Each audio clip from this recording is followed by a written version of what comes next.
me, I asked her, what should I address? And she said, just talk about your journey in chiropractic, and through it,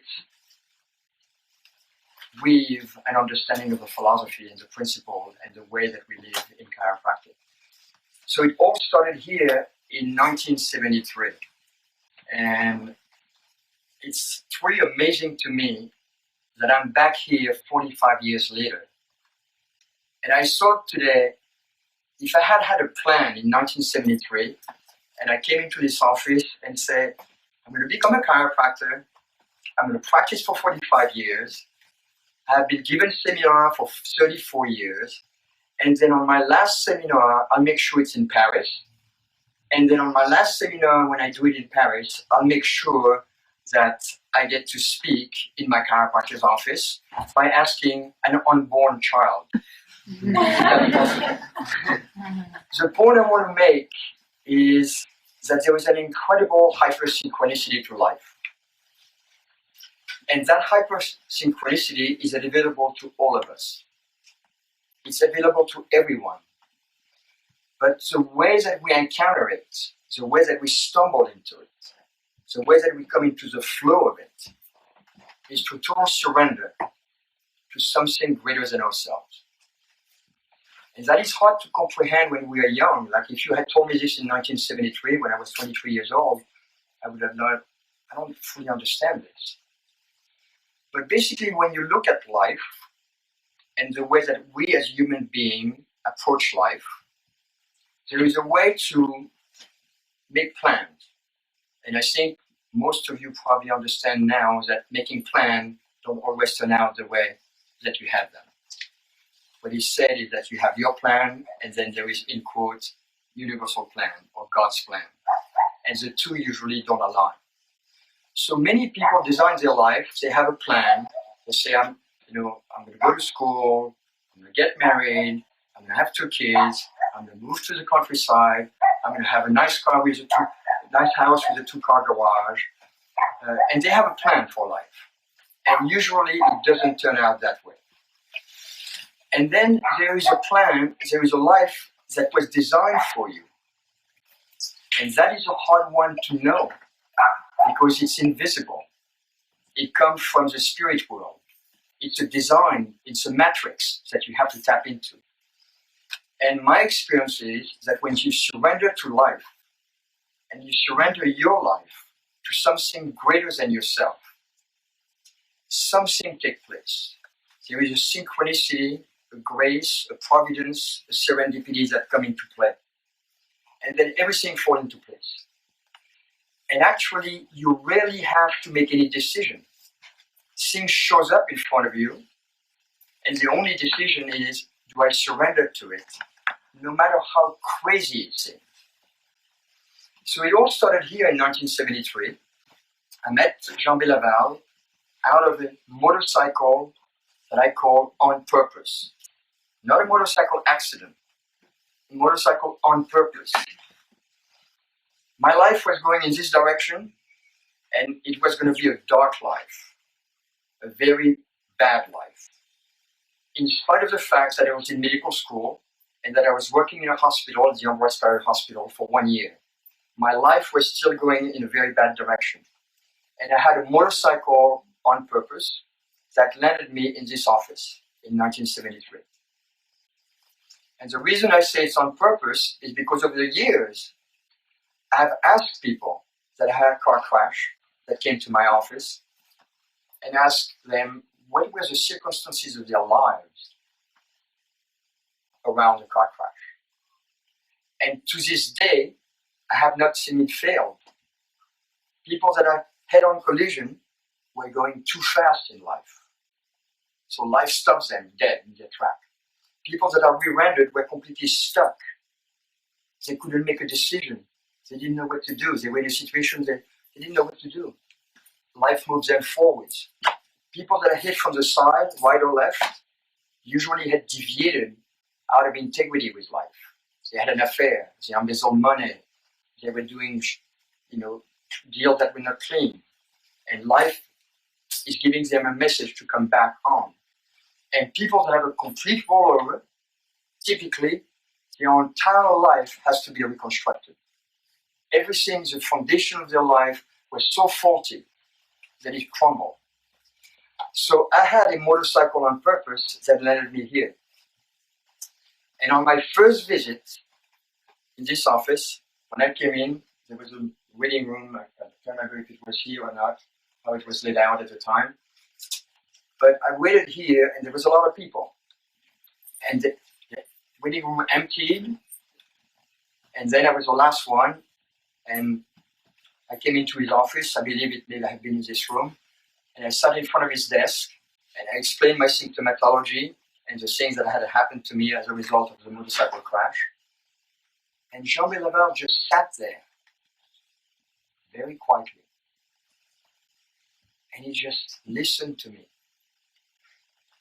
And in retrospect, I learned something from that I applied in practice. That listening is the first medicine in life, and especially in chiropractic with your clients. We are so eager to tell them about chiropractic rather than connect with them and really listening and hearing them. And one thing you may want to know about listening is that when it's available, we feel loved by people. This is one of the common things of all human beings. When we feel heard, when we tell somebody something and we feel we've been heard, we feel loved by them. So listening is first medicine. And he listened to me, and when I was done, there was a silence. And then this is exactly what he said to me. He looked straight into my soul, straight into my eyes, and he says, there is nothing that I can do about what's wrong with you. What I can do, however, is address what is right in you.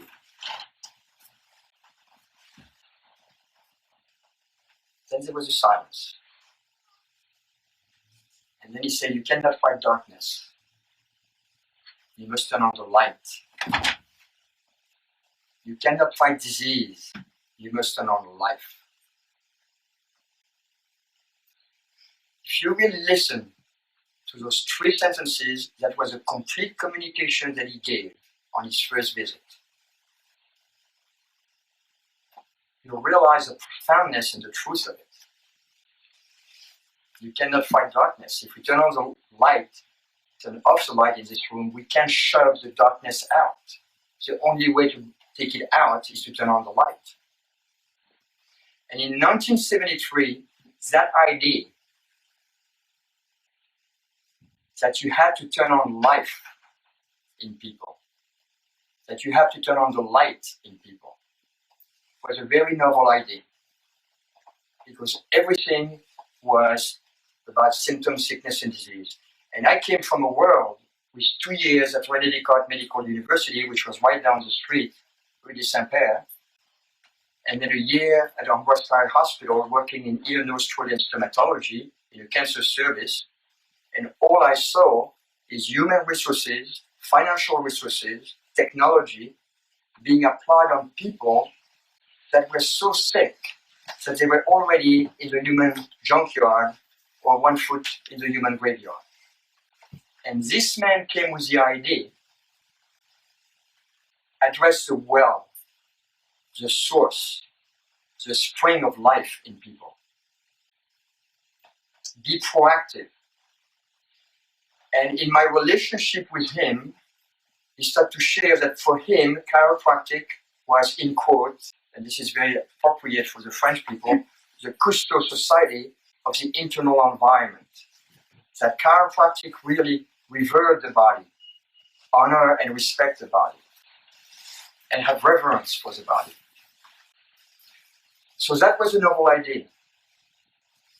And I developed a friendship with him. I watched him in his office, and I knew on that first visit, when he said those 3 sentences, that I was going to do what that man was doing. And I knew that I was going to go to school, wherever it was. So I decided to go to school in the United States. And he told me, if you're going to go to school and study chiropractic, you have to go to Sherman College. So I flew from Paris, France to Spartanburg, South Carolina in 1973 and arrived to find out that I had a phone number in my pocket. I had never seen a brochure. I had never filled in an application. And when I arrived in Spartanburg, South Carolina, there was no school. So can you imagine yourself at 23 years of age, you go to a place called South Carolina, which you may not know as French people, which I didn't know back then because it sounded so beautiful, South Carolina, like Caroline du Sud. I mean, it doesn't get more romantic than that, right? I got there, and it is a back country, retarded place in the United States in 1973. With bigotry, with racism. It was the Deep South, what they call the Deep South. And there was no school. There was an idea of creating a school. And the reason I brought that forth is because I follow my gut and follow my instincts and did what my heart told me to do, in spite of everything that my parents, my friends, my colleagues at the hospital were saying, don't do it. And I did it. And then, over a period of months, more and more students came into Spartanburg, South Carolina, and they created the school. And they opened the school. And I ended up having the best education in chiropractic than anyone could ask for. Because the people that taught me were taught by B.J. Palmer. So there was a direct lineage from the very top master to my school. So on the first day of school, and this is important for you to take in, on the first day of school, the president of the school, Tom Gilardi, welcomed 90 students, and he said, welcome to Sherman College of Chiropractic. You are entering this institution to become a doctor of chiropractic, which means a teacher of the philosophy of chiropractic and a teacher of the science of life and the art of adjusting. In that moment, something shifted for me because I thought a doctor of chiropractic still, even though having been around Jean Laval, was somebody that treated symptoms in a natural way. And in that institution, I was taught, you have to become a teacher of the philosophy of life, of the science of life, and sure, becoming an artist in the art of adjusting. And that was a huge shift. And in that moment, I decided I will no longer look at anything that pertains to sickness and disease. I will only study things that pertain to life, to health, to well-being, to wellness. So my school, contrary to many of the schools today, was based on the foundation that B.J. Palmer had laid. And if you look at the history of chiropractic, chiropractic was never about the treatment of backache or neck ache. It was a lot more than that. It didn't deny that people may improve with a backache or a neck ache if they got adjusted. It didn't deny that. But it was not the purpose of the adjustment. And that chiropractic was always about releasing life in the human body. So when I went to school, I decided I was going to study life. I was going to study health. What is it that makes people healthy? What is their belief system? What is their way of life? What is wellness? What is well-being? What is natural healing? Until then, to me, healing was, if you suppress symptoms, you are healed. But natural healing has nothing to do with the suppression of symptoms. It was way beyond that. So it shifted my entire perspective. And then I was in school, and my first experience to witness the healing process in a profound way was a woman, a classmate of mine, called Jackie Gates. her two brothers were chiropractors, her father was a chiropractor. And we were about, I don't know, maybe 6 months into school. And she came into school and she had like a growth on the side of her face there. And then by the week and months, it grew larger and larger to a mass like this. And then this mass started to hang with what is called a stalk, which is like a piece of flesh. And this thing was hanging down. So it was interesting because our school was very divided, very much like most schools are today, where a segment of the student body embraced a new idea, a new paradigm, a new philosophy, and another part is holding on to the old and to the medical model that they're born, raised, socialized with. And there is kind of a slight conflict. So in my class, the people that were really embracing a new perspective, chiropractic, would say, interesting, let's see what happened. Which is easy to say when it's not your own body. To say to somebody, you have a mass here and it's forming a stalk, and say, hey, let's see what happened, it's interesting, let's watch it. And the other part was saying, you're crazy, you got to go to the hospital, you have to biopsy, and so on. And Jackie Gates came into school on a Monday, and this thing was gone. And it had been dangling like this for weeks. It was gone. So half the class said, oh, you went to the hospital and then it left. She said, no, I was actually taking a hot bath and this thing fell off. That was my first witnessing of the power of the body to heal in reality. The true witnessing of it. It started to change my perspective on what was happening because we were being taught about innate intelligence, the wisdom of the body, the design of the body, the architect of the body. And the way they approach physiology, anatomy, pathology, neurology, biology, biochemistry in my school was not just to memorize those things, not just to know the name of the muscle of the bone, but they approach it from a very spiritual place. Look at the femur. In size and weight, there is no metal that can match its flexibility, its strength. What is the mind that designed the femur? What is the architect of the femur? What is the architect of the kidneys? The loop of Henle, the column of Burton. It's things that are so microscopic. They would bewilder us. Some of you probably don't know that. But in one tooth, how many miles do you think there is of capillaries or lymphatic drainage in your tooth?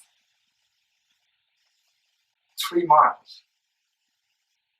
4.8 kilometers of lymphatic drainage in each tooth. What kind of mind designed this? That is a study of innate. And they will go through the entire anatomy of the body, the heart, the atrium and ventricle, the septum, the valve, the aorta, the pulmonary veins, and start to reflect. The heart beats 4,000 times an hour, about 100,000 times a day. On the average lifespan, 2.5 billion times in life. What kind of mind designed a muscle that doesn't need repair, that self-regenerates, that has the power to propel blood flow through the body and beat 2.5 billion times on the average lifetime? So that's how we were exposed. So when I watched Jackie Gates heal, I was like, this is real. The stuff they're teaching us is real. And then a few quarters passed by, and something extraordinary happened. There was two guys in my class. They were twins, Art and Alan Berman. And one of them worked, actually both of them, including me, with me, work in a steakhouse called the Sizzling Steakhouse in Spartanburg, South Carolina. And some of you that are from the South of the United States know of those steakhouses. And they were short order cook. So at the end of the night, not every day, but from time to time, they had to clean up the kitchen thoroughly. And one of the things they had to do is to move the deep fryer that were on wheel so that he could clean behind it. And Alan moves the deep fryer, and you know, sometime in a restaurant, in the floor, there is a drain, and somebody had not put the drain properly, so when he moved the deep fryer, one of the wheel dropped into the wheel, and the hot oil spilled on him. And he got burned completely, his entire body, entire front, all the way down to here. The uniform that we were wearing at the Sizzling Steakhouse was a red shirt that was made of nylon and black Levi's jeans. The shirt melted into his flesh, and his flesh was brown, charcoal black. So the manager of the restaurant wanted to call 911 in the hospital. And Art, his twin brother, said, no, let me take him home, and I'm going to call Dr. Sherman. I was there that day. We took him home. He was in excruciating pain.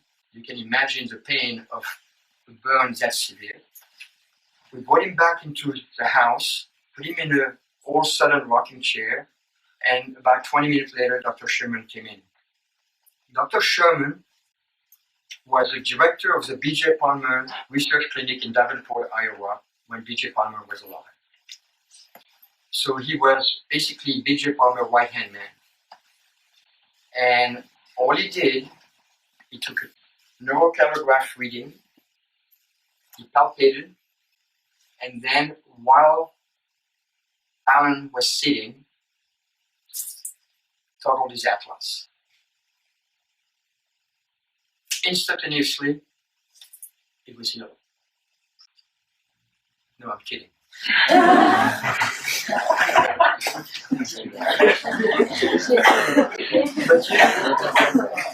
But you know what took place?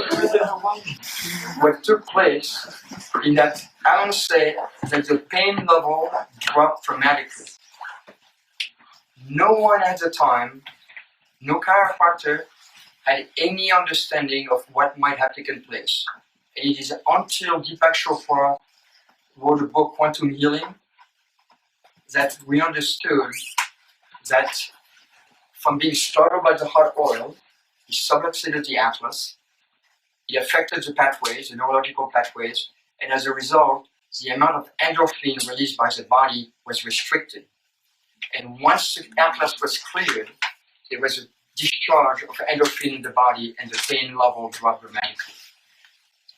We watched Alan heal over a period of months. He would sleep in that rocking chair, just go to the bathroom and go back there, and we would go after school and help him with the study. Over months, we saw this whole thing heal, and when it was done, there was barely a scar, and he practiced in Pittsburgh, Pennsylvania. If you're there, you can go see him, and there is barely a scar on his body. That was my second witnessing of the healing process. And then there was many other things, little things, people with an abscess on, they had mashed their thumb and there was an abscess and you could see the thing healing and the pus being discharged. So it became obvious that the body had an incredible capacity to heal. And then while I was in school, there were couples in our school, and sometimes the couple became pregnant. And we applied chiropractic philosophy to the pregnancy and to the birth process. And what we saw is beautiful, beautiful births. Whereas in 1973, 74, 75, 76, in Spartanburg, South Carolina, the bulk of the population were birthing their children in a hospital. And when you would go to a mall and you look at the Southerners carrying their baby or pushing their baby, those babies were white, they were pale, if they were 2 months old, 6 weeks old, they were virtually lifeless. Whereas the chiropractic kids they had a color to their skin, they had a vibrancy to their eyes, there was light in their eyes, they were responsive to eye connection. And it was amazing to see the difference. So while I was being a student, I start to witness how we apply chiropractic philosophy to life, because it's defined as a philosophy of life and health and things natural. And certainly birth is a natural process. So we witness all of those couples over the period of 4 years of study, giving birth beautifully, sometime in darkness, by candlelight, sometime in their home, but in a very intimate setting, and then beautiful babies coming out. So it was a big change. Then what took place as we progressed through my school is that they started to bring in the pioneers. Pioneers were people that ended up going to jail for chiropractic. Now, many of you may not know that, but 3,300 chiropractors went to jail in the 1900s. 12,000 were persecuted 15,000 times, which means some of those people were persecuted 3 or 4 times. 3,300 went to jail. So in my school, they would bring some of the old timers. And those people will stand up in front of the school assembly and tell their story. And the story was this. They were arrested for practicing medicine without license. The judge gives them a choice. You can maintain that you practice chiropractic, or you can recognize that you practice medicine without license. If you recognize that you practice medicine without license, we'll fine you at the time $300 or $100, which in today's money was quite a lot. But if you maintain that you practice chiropractic, you're off to jail for a year, away from your family and your children. What do you think took place in our mind as students when we heard those stories?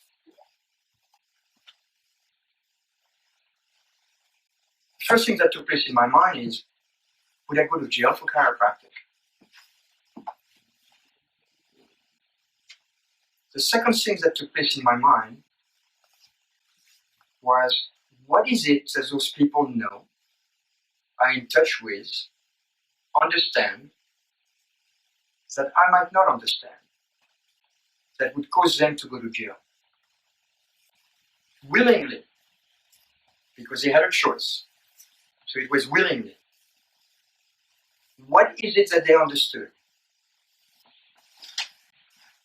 When you look toward human history, what are the situations in which human beings went to jail willingly? Try to reflect on that. People always went to jail willingly for a principle which is invisible and intangible. They went to jail for love, for justice, for equal rights, for non-violence, for anti-apartheid, always for a principle that is invisible and intangible. Those people went to jail for a principle called life, the life principle, which was intangible and invisible. No one would go to jail thinking, chiropractic is great for backache. I think I'd go to jail for that. I think chiropractic is a great treatment for different ailments. It's a natural treatment for different ailments. I'll go to jail for that. Those people went to jail because a vision and a principle had been imparted to them, and a philosophy had touched them deeply. That's why they went to jail. So faced with this, not everybody in my class, but many people in my class start to dwell into the philosophy, start to read B.J. Palmer, all of the books. And we formed actually, with my friends, but it was called the B.J. Palmer Philosophy Research Committee. And at the time in the 70s, people were smoking a lot of weed. So after school, we would smoke weed, read the green books, and talk about philosophy. and start to dwell into the philosophy.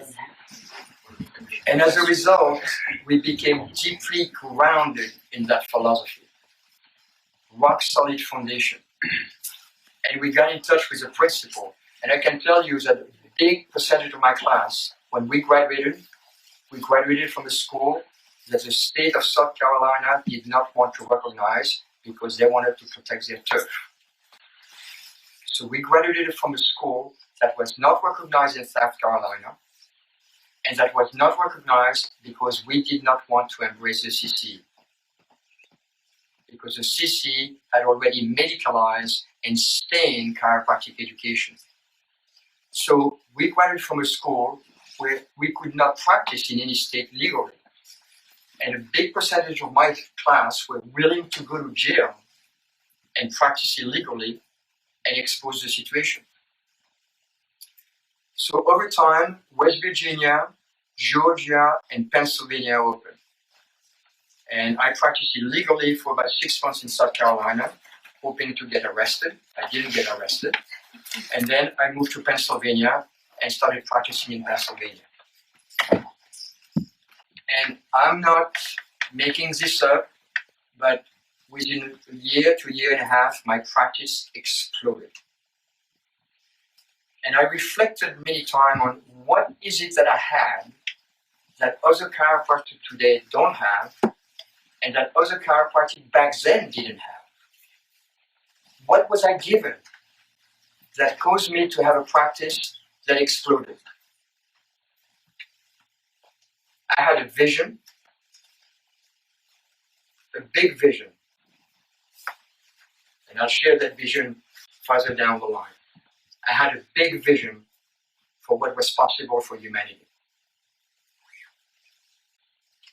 I had tremendous passion. I was deeply in love with the philosophy and the principle. I had great skills. And I was terrified, absolutely terrified of public speaking.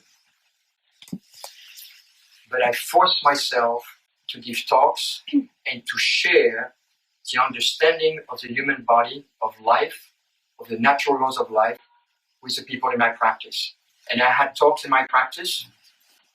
Sometimes I had talks at the beginning with 5 people, then it was 8 people, then it was 3 people, then it was 12 people, then it was nobody, then suddenly it was 20 people, then it was down to 5 people.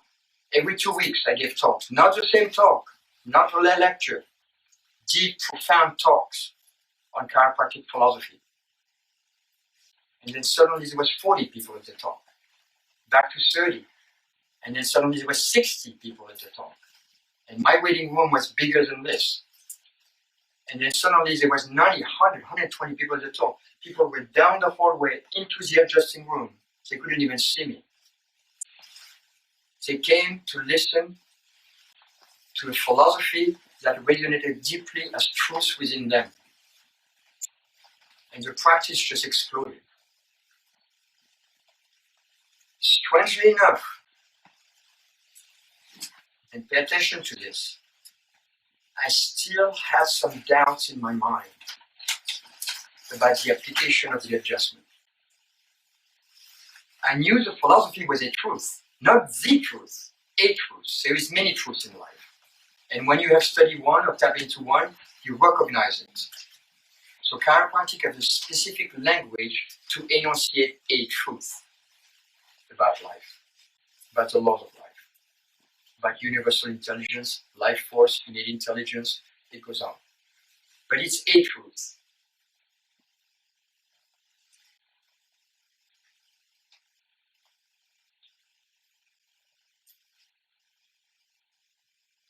People felt that something resonated inside themselves when I shared those principles, that understanding. But within myself, I still had a slight doubt about the application of the adjustment. Is it really doing what the philosophy is telling us it's supposed to do? Is it really freeing the life force in the human body? Is it really reconnecting the spiritual with the physical, creating that realignment?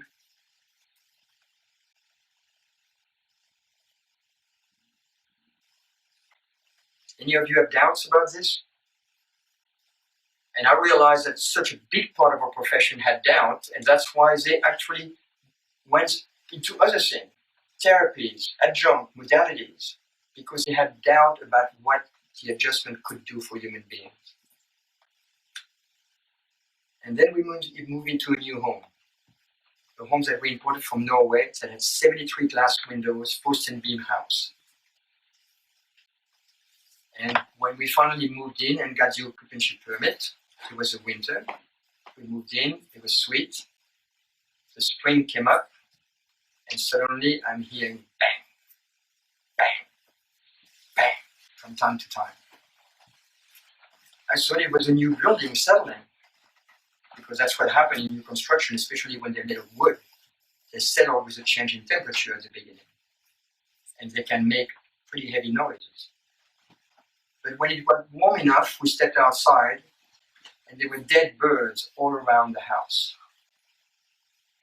And I realized that as the sun came up in the spring, there was reflection in the window of the landscape, and the birds will fly straight into the window and die. So the next time that I heard a bang, I went out, and the first time I went out was with my two children, Boo and Tanya. Boo, you're going to meet Boo, some of you this weekend, my son. We found a bird, and the bird was like this. The neck was on turn, the little eye was going like this. And my two kids were like this, watching the bird. And I grabbed the bird, asked if he had insurance, gowned the bird, did a full physical exam on the bird, neurological on the bird, x-ray the bird, did analysis on the bird, and that bird died. So next time, I grab the bird, and it doesn't take a genius when you see the neck like this to go. I took the bird, full audible release, held the bird, flew away. This is the reality. As long as we were in the house, if a bird was not dead on impact, I adjusted the bird and the bird flew away. The first time my kids looked at me like, they were like that small. Like, wow, Dad is Superman, the hero. I never lost a bird as long as we were in the house, unless they were dead on impact. I never lost a bird. I realized through that the adjustment was a matter of life or death for those birds. That was my very big shift. It was in the early 80s. It was a crossroad. But it was birds. Who the hell cared about birds? Even somebody at some point told me, well, that's a great story, but birds are to chiropractic what rats are to medicine. And then it was a Wednesday, and I got a phone call from a woman named Joan Ola. She had been receiving my care on a proactive well-being basis for many months. And she called me on a Wednesday, the Wednesday before Thanksgiving, and asked, would you do me a favor? And I said, Joan, what is it? She called me in my home. I said, would you go see my daughter in the hospital? I said, yeah. Where is she? Point Pleasant, New Jersey. What room? What floor? The floor, the room number. That was about 3 hours away from my home. And don't take this the wrong way. But once I hang up the phone, I literally dropped on my knee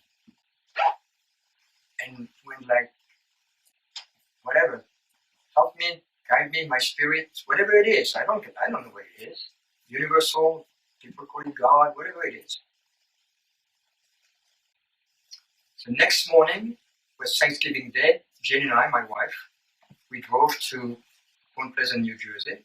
We went up to the floor, found the room, the door was open, walked into the room, and the woman was asleep, emaciated, hooked tubes, wire, catheter, all kind of monitoring device. And Jane and I stood there, and I thought, I'll wait until she wake up. I'm not going to wake her up. And nurse were doing their round, and a nurse came into the room, and she saw us, and she said, "What are you doing here? Get out of here." And she hurled us out of the room. Closed the room, and in the hallway, she said, "You cannot be in here. This is a restricted area. Are you family?" And I lied. I said, "Yeah, we're family." She said, "You have to go through the SAS. The SAS is a room that you go in and you scrub and you get dressed with booties, thing, glove, the whole thing." And then, so when we had entered the room, the bed was here and the door to the hallway was here. We had entered the room this way. Now we went through the SAS and entered the room through this door right here next to the bed. But the nurse screaming had wakened that woman. So by the time we had done scrubbing and were dressed, we entered the room. She looked at us and she went, "What do you want?" And I said, "What do you want?" And she said, "I don't want to die." I said, "Okay." And this is not a situation where you start to explain chiropractic to people. I said, "Okay." And I said, "Your mom sent me. I'm a chiropractor. And the only place I can touch on you is your neck. I'm going to feel it. And if I feel that something needs to be adjusted, I'm going to adjust it." She went, I felt her. Boom! Adjusted her like, pow! And she went, "You're fired!" She screamed like this, "You're fired!" You could see the anger in that woman, the rage in that woman. So Jane and I left and we got fired. Thanksgiving dinner at my in-laws' house. So next Tuesday, I had a talk scheduled in my office. Every Tuesday or every other week, it would move to a Thursday. So to make it Tuesday, Thursday, every 2 weeks. Next Tuesday, first person that walked into the office is this woman. She was a prostitute, drug addict on the 8th ward. I want to be clear that I did not heal that woman. But when you ask somebody, "What do you want?"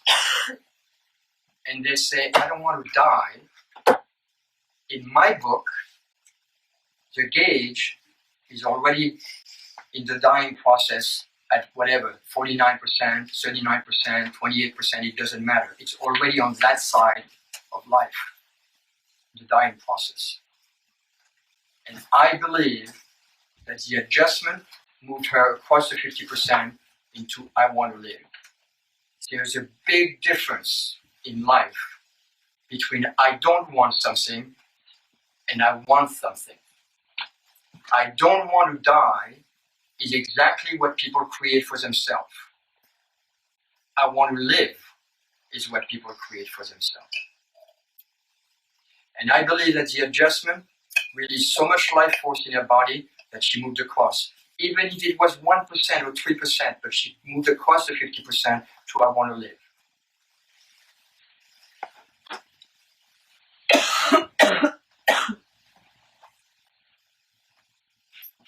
That moment was another crossroad, because now it wasn't birds, it was human being.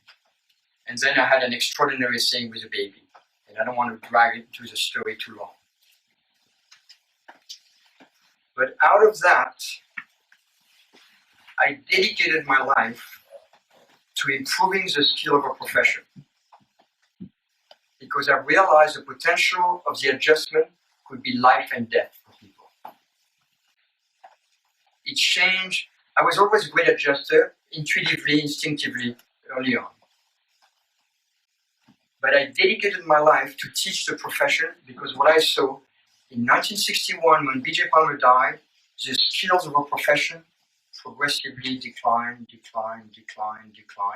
And by the mid-80s, many schools were no longer teaching adjusting or barely teaching it, ridiculizing subluxation, putting down the philosophy and teaching instead a little bit of history of chiropractic and no philosophy. Our profession was dying. This is the only profession that I know where the skill decline over time. You look at tennis, martial art, pianist, medicine, the skills improved over time. You take a world champion of 1973 in tennis, would not even make the team in 1983, 10 years later. You with me? Everything else improved, but the profession declined. So I dedicated my life. I would practice 5 days a week and then take off on weekend to go all over the United States and teach adjusting in a refined manner. The bulk of my practice through the education that I was doing were young people, babies and children. A woman would not hand you a newborn baby to be checked and adjusted if needed, if their adjustment was brutal or painful. So that's how MLS came about, through those experiences. I want to share one more thing because it is significant and it will only touch some of you. I'm very aware in public speaking that some of you like, oh yeah, whatever. Other people like, oh, interesting. And other people, there is an awakening. There is something that takes place. There is a transmission that happens. And those people usually end up making significant difference in life down the road.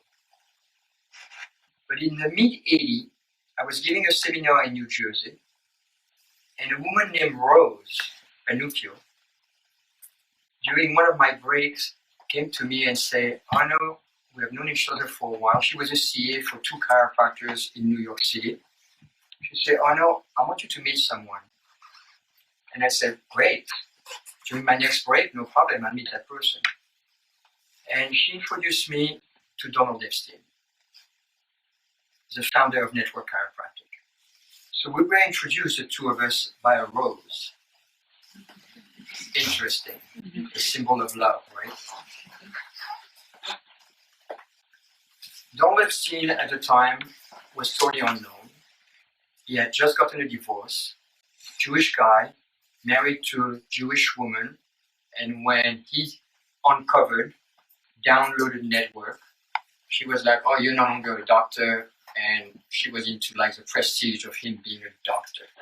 So they got divorced, and he was really in a down part of his life, and he just started teaching Network. He was unknown, nobody knew him.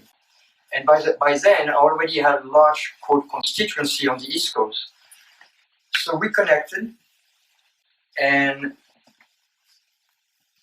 I didn't understand a word that he was saying, because I ended up sitting in one of his talks. And at the time, Donald Epstein was incomprehensible to any human being. Promise. Promise. Imagine putting all of the words that you know in the French language into a funnel, to the blender, and having come out whatever way it comes out. But there was something so intense about him that you knew he was onto something. So I listened for an hour, and then I went to my room, and I was like, okay, whatever. But then I was in Atlanta, and he was there again, and a woman came to me during a banquet. I was speaking at Dynamic Essential, which is a chiropractic seminar in Atlanta. And a woman came to me during the banquet and said, Arno, I want you to get adjusted by this guy, Donald Epstein, that you met in New Jersey. And I said, hey, whatever.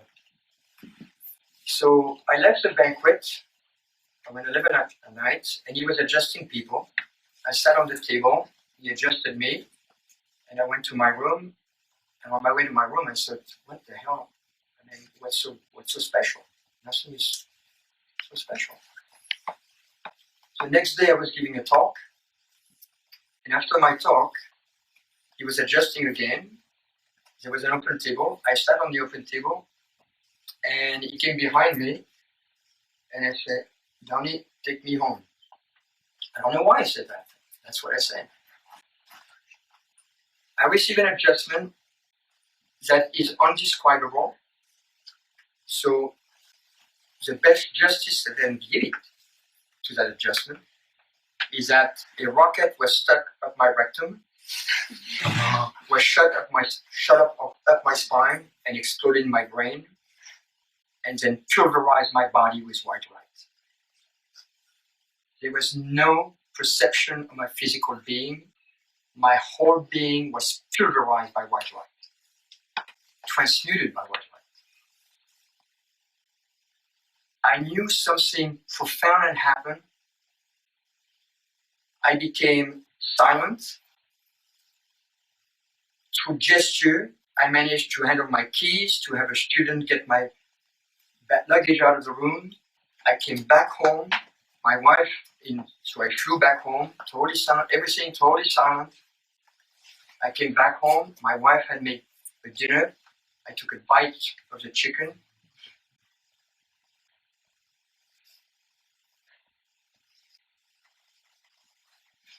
Like gum, spit it out. I realized that in that state of being, I couldn't eat meat. And I realized that being a vegetarian came from the inside out, not the outside in. Then I went to bed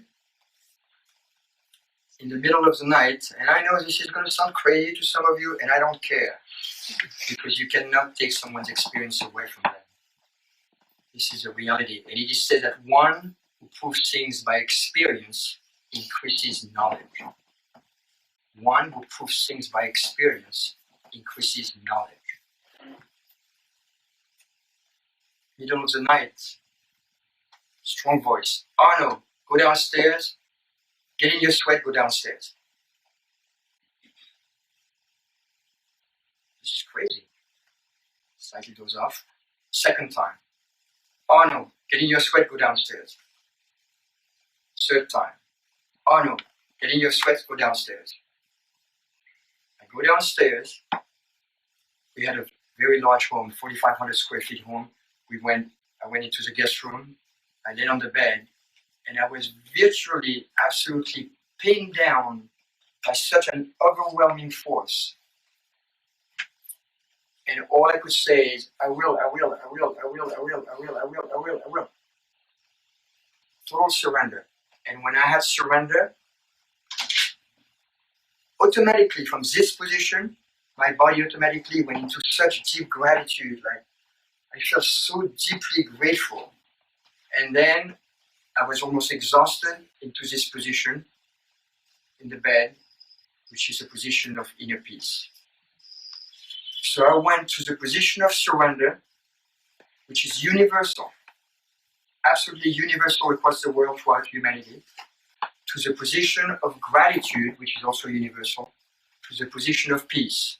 Those of you that are Christian, this is the thing that the priests do in a very ritualistic thing, but they've been taught to do this. Maybe some of them had a profound spiritual experience. But this is what I experienced. My wife started to realize that I was no longer in bed. She came down and she said she was absolutely blasted by light. Laying down next to me in bed. To make a long story short, that morning I came out of the bedroom and was compelled to meditate. Absolutely compelled to meditate. I had tried to meditate through all of my schooling, and you're like 6:30 in the morning before going to school.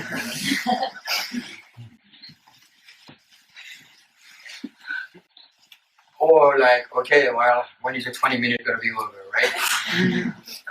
Compelled to meditate. The most profound, deepest meditation. I didn't want to get out of it. When I came out of it, we had recently moved into the house.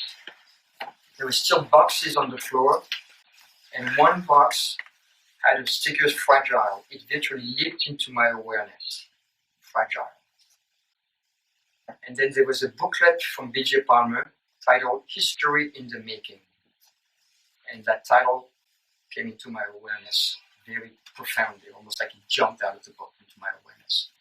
And I realized that the energy that I was holding was fragile, and it was history in the making.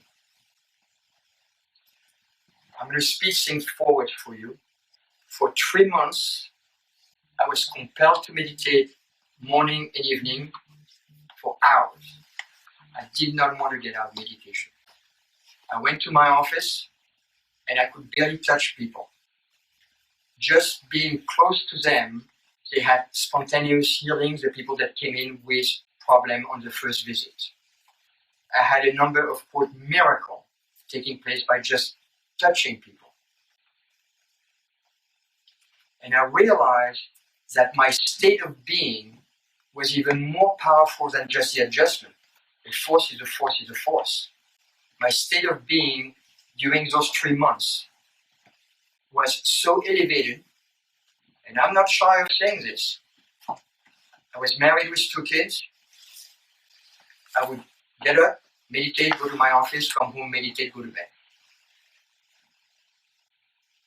No sexual relationship. It's a matter of fact, when your energy rises to the upper chakra of your being, your sexual organ literally retracts.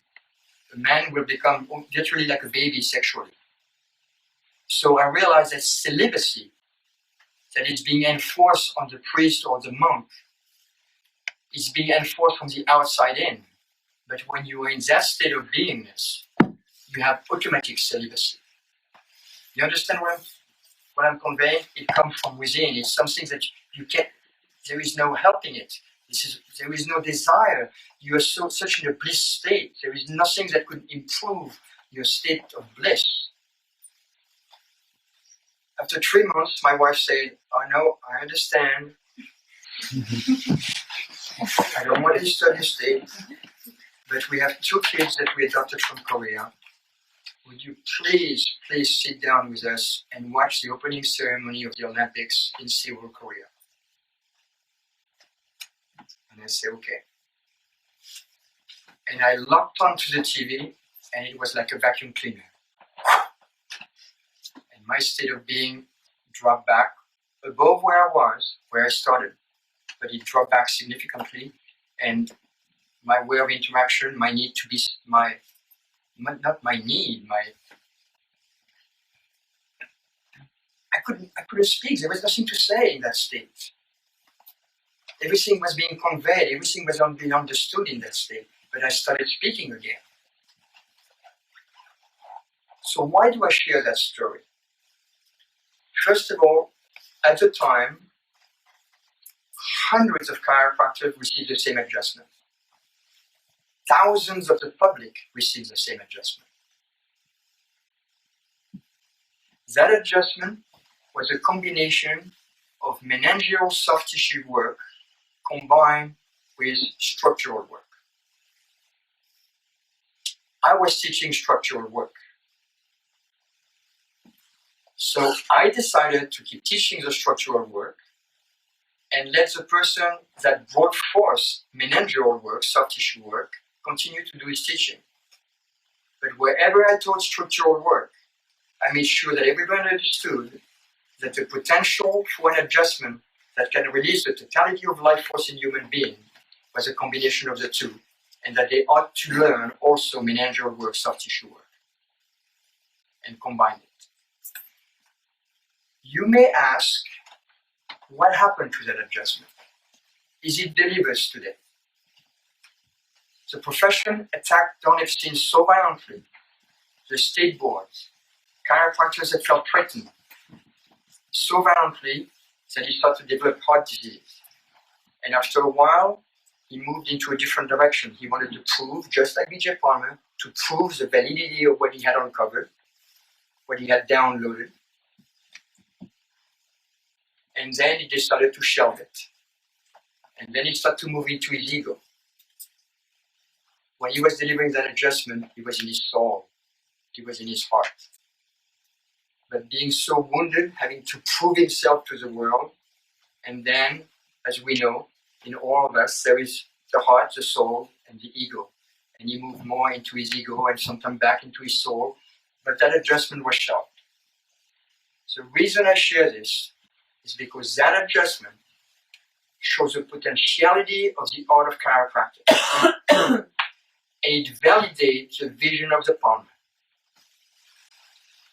It validates chiropractic philosophy. From that day on, I never had a doubt about the reality of subluxation.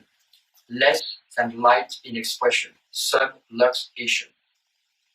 Because I had a normal state of being, I received that adjustment, and I experienced, don't misunderstand this, take it in the right understanding. I experienced what is called enlightenment. It doesn't mean that I'm enlightened. There is a stage and a phase of being. I experienced a stage, or phase rather, but not a stage. I drop back down. You understand the difference? But this is what enlightenment is called when they say in all the spiritual book that the life force goes through up the spine and blossoms like 1,000 lettuce flower in the brain. That's exactly what it is. And your body is pure white light. And people will feel your presence at a distance. So from that point on, I realized the reality of subluxation. I no longer had doubt. And I also saw the validity and the truth of chiropractic philosophy and what it promises. So those time in the mid-80s was a window into the potentiality of where our profession can go. I know this is heavy stuff for students, especially probably coming from their school. And to tell you the truth, I don't care. If only one person is getting something out of this, I'm totally at peace. But I want to share with you is that what we have been sold as human beings for thousands of years under the pretense of healthcare is a lie. We've been sold a symptom, sickness, and disease care, which has a validity. Don't get me wrong, it has a validity. I'm not putting down medicine, but it has been sold to the public, to humanity, as healthcare. It is not healthcare. It is reactive, symptom, sickness, and disease pathological care. The vision of the Palmer is a true, positive, proactive, life expression care. La chiropractic, c'est la vie.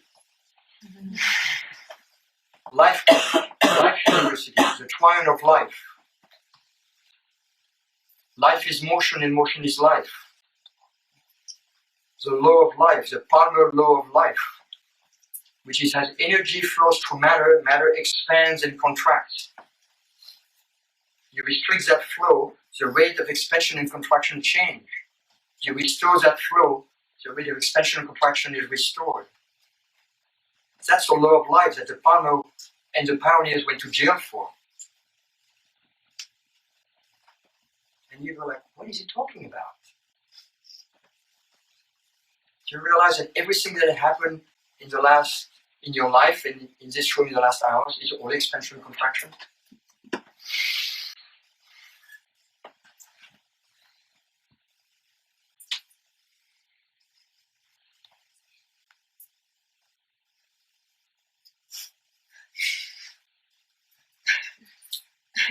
Tiny clothes. All of life is expansion and contraction, that's all it is. In relationship to the flow of energy in the body. They had a vision, the Palmer. And your choice in life is, after hearing this, is to go, oh, cool, or what is it that this philosophy has that can bring a new paradigm for humanity? My vision is to see the new consciousness. Humanity does not need another therapy. I guarantee you that. I've been there. I've been in a hospital. 1 year in a very avant-garde cancer service in 1973. Humanity does not need another therapy. It will not make a bit of difference to humanity. It may make a difference to one person, but not to humanity. There is thousands of therapies out there. Every year there is 100 new ones, maybe 1,000 new ones. And what do they promise? The promise is to be solving all situations, a shining rising star, which you give it enough time, become a falling star. What humanity needs is a new consciousness, a GPS, a direction for living, and a new paradigm for life. We need to move out of the sickness and disease care system into a proactive life care, life enhancing system. And in my view, when you clear the neurospinal system on a regular basis, it's a positive for human physiology. And when we can return that adjustment, when our profession matures enough to return that adjustment, then we can make a significant difference in people's lives and in the consciousness of humanity. It's heavy. I know it's heavy for people. It's like, whoa, what are you talking about? All fine. All fine. So the last thing I want to leave you with is you're just, most of you are students. I don't know how many chiropractors there is in the room. As a seminar, there's going to be 50% chiropractors. But you can live a life for yourself, or you can give your life to something greater than yourself, to a greater vision, to a greater purpose. And I can tell you one thing. I've traveled the world. I'm a very wealthy man. It all came to me strictly as a byproduct of what I did. But I can tell you, no matter how great vacation can be, how exciting life can be, nothing brings more happiness and joy than being of service to others for the betterment of humanity. Nothing, I guarantee you that for sure. Nothing in your life will bring you more happiness and more joy than serving humanity and improving the quality of human life.